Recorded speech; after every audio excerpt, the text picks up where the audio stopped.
സാഹചര്യങ്ങൾ മൂലം പല ചതികളിലും പെട്ട് പ്രവാസികൾ ഗൾഫ് നാടുകളിൽ ശിക്ഷ അനുഭവിക്കേണ്ടി വന്നിട്ടുണ്ട്. നിലവിൽ ഒട്ടനവധി പേരാണ് പല ഗൾഫ് രാഷ്ട്രങ്ങളുടെയും നാടുകടത്തൽ കേന്ദ്രങ്ങളിൽ കഴിയുന്നത്. എത്ര തന്നെ മുന്നറിയിപ്പുകൾ നൽകിയാലും ഇത്തരം കാര്യങ്ങൾ അരങ്ങേറുകയാണ് എന്നതാണ് യാഥാർത്ഥ്യം. എന്നാൽ പ്രവാസികൾ ഇനി മുതൽ കൂടുതൽ ജാഗ്രത പാലിക്കണം. കടുത്ത മുന്നറിയിപ്പാണ് ബഹ്റൈൻ നൽകുന്നത്. നമസ്കാരം, പ്രവാസി മലയാളിയിലേക്ക് സ്വാഗതം.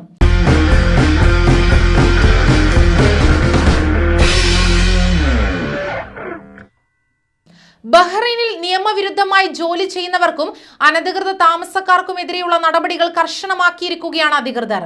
വിവിധ മന്ത്രാലയങ്ങളുമായി സഹകരിച്ച് ലേബർ മാർക്കറ്റ് റെഗുലേറ്ററി അതോറിറ്റിയാണ് അനധികൃതമായി താമസിക്കുന്നവരെയും നിയമവിരുദ്ധമായി ജോലി ചെയ്യുന്നവരെയും കണ്ടെത്തുന്നതിനായുള്ള പരിശോധനകൾ കൂടുതൽ വ്യാപകമാക്കിയത്.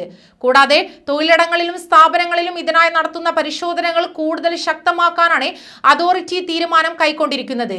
അനധികൃതമായി തൊഴിൽ ചെയ്യുന്നവരെ കണ്ടെത്താൻ കഴിഞ്ഞ ദിവസങ്ങളിൽ ക്യാപിറ്റൽ ഗവർണറേറ്റ് പരിധിയിലെ വിവിധ പ്രദേശങ്ങളിൽ എൻഫോഴ്സ്മെന്റ് വിഭാഗം പരിശോധന നടത്തിയിരുന്നു.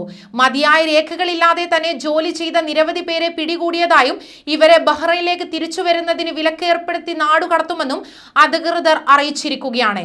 അതേസമയം ആഭ്യന്തര മന്ത്രാലയം, nationality, passport and residence affairs, capital governorate, police directorate എന്നിവയുമായി ചേർന്നാണ് LMRA പരിശോധനകൾ നടത്തുന്നത്. രാജ്യത്ത് അനധികൃത തൊഴിലാളികളെ കുറച്ചു കൊണ്ടുവരാൻ ഉദ്ദേശിച്ചാണ് പരിശോധനകൾ എന്നതിനാൽ തന്നെ പിടികൂടപ്പെടുന്ന തൊഴിലാളികൾ ഭാവിയിൽ വർക്ക് പെർമിറ്റിന് യോഗ്യരായിരിക്കില്ലെന്നും ഇവർക്ക് നിയമാനുസൃത തൊഴിലാളികളായി മാറാൻ കഴിയില്ലെന്നും അധികൃതർ വ്യക്തമാക്കുകയുണ്ടായി. അതോടൊപ്പം തന്നെ രാജ്യത്തു നിന്ന് പുറത്താക്കുന്ന ഇവരെ ഇനി ഒരിക്കലും തിരിച്ചു വരാൻ അനുവദിക്കുകയില്ല. അനധികൃത തൊഴിൽ സംബന്ധിച്ചുള്ള പരാതികൾ LMRA കോൾ സെന്ററിൽ അറിയിക്കാമെന്നും അധികൃതർ അറിയിക്കുകയുണ്ടായി.